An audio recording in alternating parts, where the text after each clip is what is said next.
sakit hati kepada tersangka karena dikeluarkan dari grup WA. Tragis, Kalap dikeluarkan dari WA, nyawa Adrian melayang. Nasib pilu dialami oleh Adrian alias Eboh, 29 tahun. Pemuda asal Kabupaten Bandung, Jawa Barat, Eboh diketahui tewas setelah ditusuk oleh temannya Toto Toiban, 36 tahun, lantaran tak terima telah dikeluarkan dari grup WhatsApp. Peristiwa nahas itu terjadi di Kampung Bojong Malaka, Desa Bojong Malaka, Kecamatan Balenda, Kabupaten Bandung, Jawa Barat pada Minggu 29 Oktober 2023. Pihak kepolisian menerima laporan kasus ini usai salah seorang warga menemukan jasad korban yang bersimbah darah. Kapolresta Bandung Kombes Pol Kusworo Wipo mengatakan pelaku mendatangi korban usai mengetahui dirinya dikeluarkan dari grup WhatsApp. Menurutnya pelaku bermaksud untuk menanyakan maksud dan alasan korban mengeluarkan dari grup WhatsApp sebab pelaku merasa tersinggung atas perbuatan yang dilakukan korban.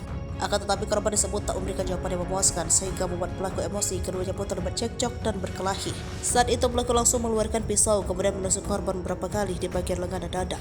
Berdasarkan pengakuannya, Toto mengklaim telah meminta maaf kepada korban sebelum cekcok, namun korban justru mengajak berkelahi. Kendati demikian, Toto menampik bahwa menyiapkan pisau itu dikhususkan untuk membunuh korban. Ia menambahkan pisau itu selalu dibawanya sejak SMP. Salah satu alasannya lantaran sering menerima perundungan dari teman-teman.